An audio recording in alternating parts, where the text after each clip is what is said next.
and welcome back to the Rogues of the Garage channel. This is episode 9 of Mail Call, where I'm opening envelopes, looking at which cards came in as I order lots of cards associated with the Outlaws of Thunder Junction base set, as well as the expansions, the Big Score, and Breaking News. We've got multiple envelopes to open today, so let's get to it.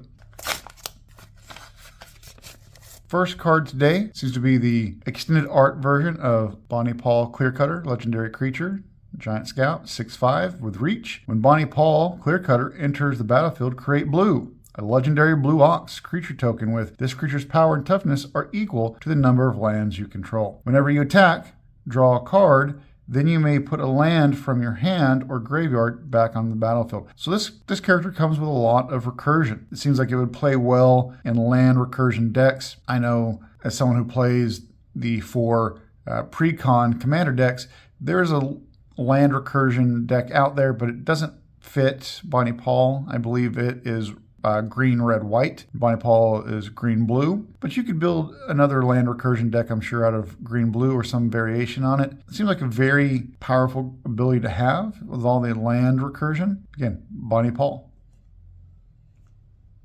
All right, ladies and gentlemen, kind of back real quick with Bonnie Paul. Opening up the hard plastic container, found out there was a second card in the container, and that second card is the Archmage's Newt. Whenever Archmage's Newt deals combat damage to a player, target instant or sorcery card in your graveyard gains flashback until the end of the turn. The flashback cost equal to its mana cost. That card gains flashback 0 until the end of turn instead if Archmage's Newt is saddled. So that's a nice way of being able to get a second round of the spell, as long as you're willing to saddle the Newt. Now the Newt has a saddle of 3, so you're going to want to make sure that it's a spell that's worth saddling the Newt. But depending on the type of decks you're running, depending on the type of spells you're running, there are certainly spells out there that fit the bill.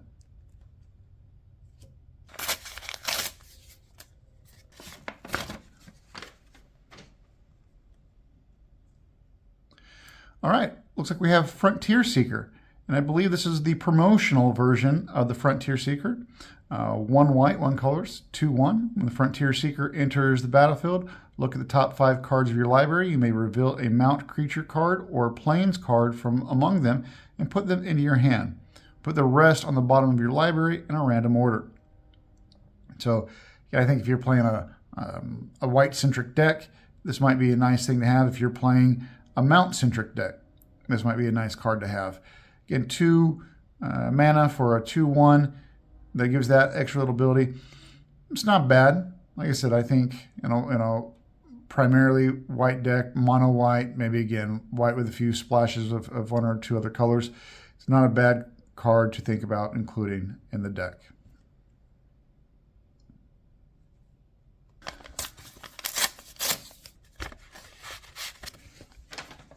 All right, ladies and gentlemen.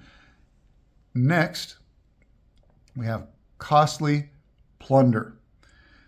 Yeah, I believe this is one of the reprints that's associated with OTJ. 1 black, 1 colors for an instant.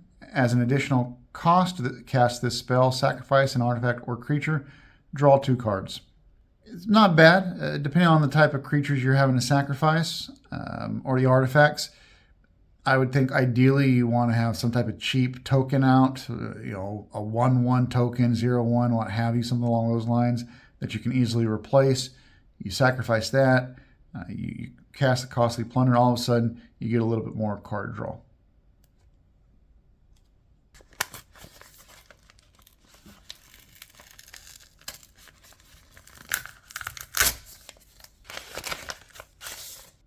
And we have Vengeful Vine. I believe this is the non-foil. Maybe it's foil. I can't tell from here. I'll have to probably remove the hard plastic. It is a 2 green, 2 colors for 4/3.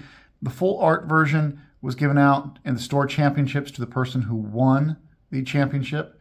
I believe it's supposed to have the imprinted name of the store where the championship was won, but I'm not confident of that.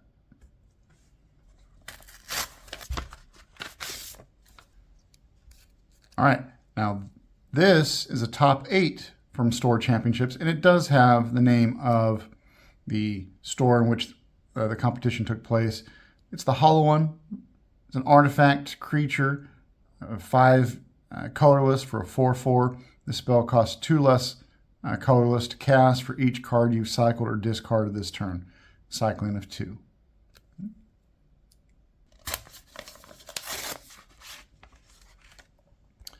Next, ladies and gentlemen, we have the extended art version of Fomori Vault. You tap it, it's a land, tap it for 1 colorless, or you could pay 3 and tap it to discard a card. Look at the top X cards of your library, where X is the number of artifacts you control. Put one of those cards into your hand and the rest on the bottom of your library in a random order.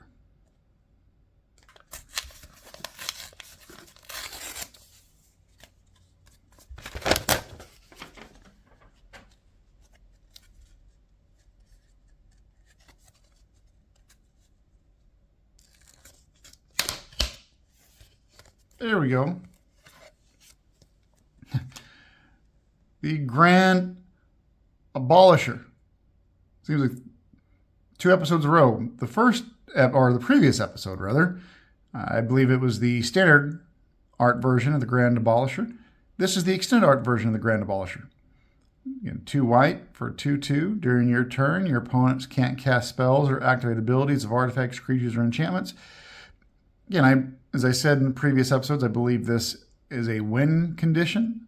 While it is a cheap casting cost, I think it is a card that you may want to think about holding on to and waiting until you're ready to get out a big round of damage with your creatures or any other spells that you can cast, and you make sure to have the Grand Abolisher in play.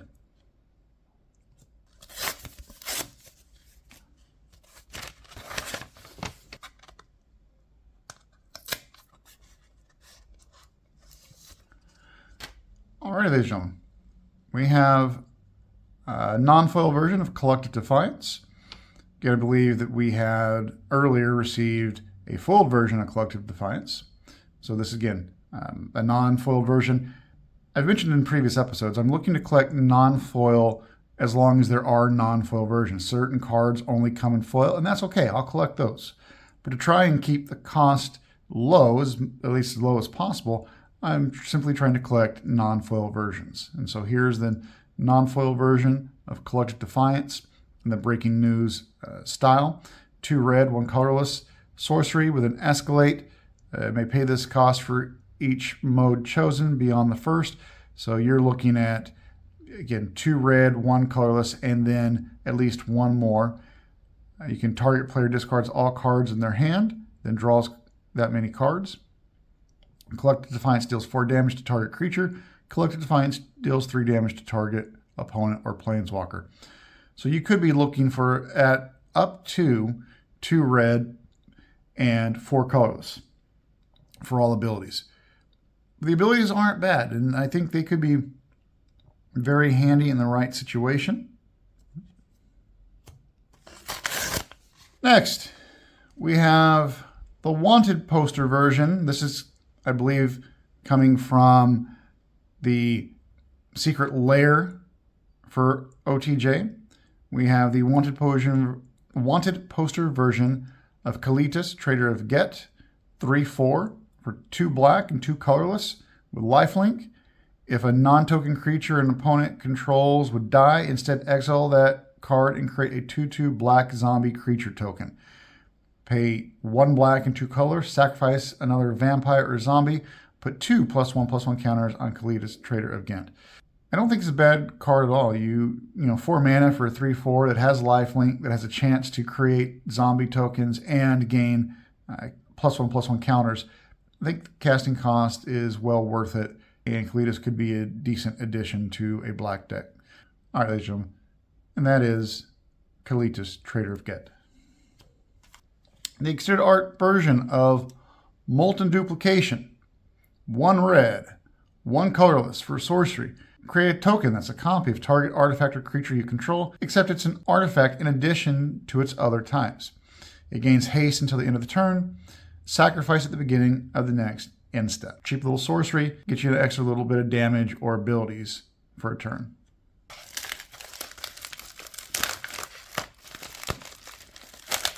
We have multiple cards in this one.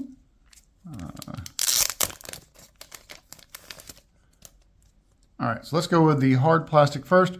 We have the extended art version of Simulacrum Synthesizer. 1 blue, 2 colorless. When Simulacrum Synthesizer enters the battlefield, scry 2. Whenever another artifact with mana value 3 or greater enters the battlefield under your control, create a 0/0 colorless construct artifact creature token with this creature gains +1/+1 for each artifact you control. Potentially very powerful artifact if you are running an artifact-heavy deck or an artifact-centric deck. There's a reason why this card tends to be a very expensive purchase. Extended art version of Territory Forge. 1 red, 4 colorless. Artifact. When Territory Forge enters the battlefield, if you cast it, exile target artifact or land. Territory Forge has all activated abilities of the exiled card. This would be a nice way of striking out at an opponent. Certainly in Commander, you'll make yourself a target. You'll anger another opponent. A very nice way of potentially weakening somebody else while strengthening yourself. Next, Tarnation Vista. The extended art version. Tarnation Vista enters the battlefield tapped. As it enters, choose a color. You can tap, add 1 mana of the chosen color, or pay 1 and tap for each color among mono-colored permanents you control, add 1 mana of that color. If you're running mono-colored creatures in a multi-colored deck, this could be very handy. At the very least, it allows you to pick a mana that you are short. If you need, an extra mountain, well, let's say you just have not drawn enough mountains, it becomes a mountain. Some of your mana problems might be satiated this way. So potentially powerful card. I wouldn't say potentially. It is a powerful card, and in a situation where you might be running a multicolored deck but have several monocolored creatures, it could become even more powerful. The extended art version of Memory Vessel. Exile Memory Vessel. Each player exiles the top 7 cards of their library. Until your next turn, players may play cards they exiled this way, and they can't play cards from their hand. Activate only as a sorcery. Yeah, I suspect this might be a way, if you've got kind of a crappy hand, of quickly finding better cards. And at the same time, if you have a feeling that your opponent or opponents have some really good cards in hand, maybe they've had to, show cards or something along those lines, this might be a great way of delaying their ability to play those cards. Extended art version of the Legion Extruder. 1 red, 1 colorless. When Legion Extruder enters the battlefield, it deals 2 damage to any target. Pay 2, sacrifice another artifact, create a 3/3 colorless golem artifact creature token. Another card that's probably going to be handy in an artifact-heavy deck, artifact-centric deck. Hostile Investigator. Extended art version. 1 black, 3 colorless. When Hostile Investigator enters the battlefield, target opponent discards a card. Whenever 1 or more players discard 1 or more cards, investigate. This ability triggers only once each turn. So I believe Investigate provides you a clue, and I forget exactly what the clue does. I forget if you get mana for it. I believe that might be the case, or something else along those lines. Nice little ability to have attached to a 4/3. Next, we have the extended art version of Harvester of Misery. 2 black, 3 colorless for a 5/4 with Menace. When Harvester of Misery enters the battlefield, other creatures get -2/-2 until end of turn. For 1 black and 1 colorless, discard Harvester of Misery. Target creature gains or gets -2/-2 until end of turn. I think it's okay. I think it's a great counter to a deck that has a lot of chump blockers. Again, you -2/-2 and just kind of eliminate them, get rid of them. Extended art version of Greed's Gambit. 1 black, 3 colorless. Enchantment. When Greed's Gambit enters the battlefield, you draw 3 cards, gain 6 life, and create 3 2/1 black bat creature tokens with flying.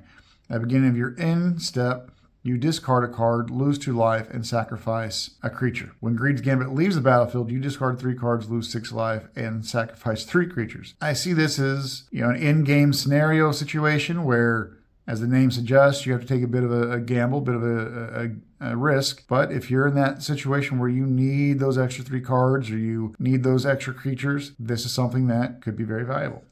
Extended art version of Generous Plunderer. 1 red, 1 colorless for 2/2 Menace. At the beginning of your upkeep, you may create a treasure token. When you do, target opponent gets to create a tapped treasure token.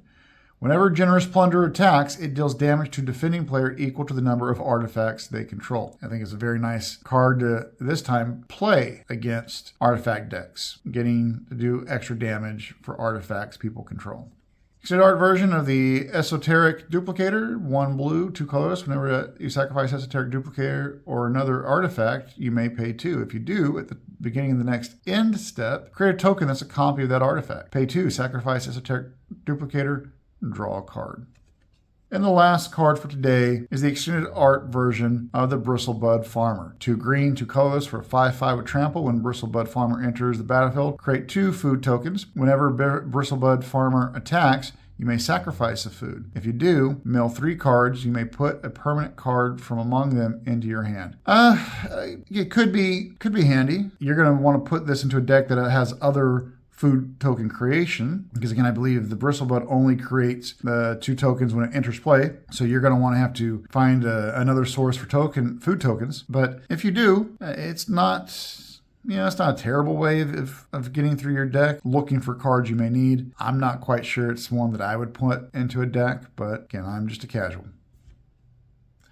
And ladies and gentlemen, that brings this episode of Mail Call to a close. Thank you for joining us. We'll see you on the next one.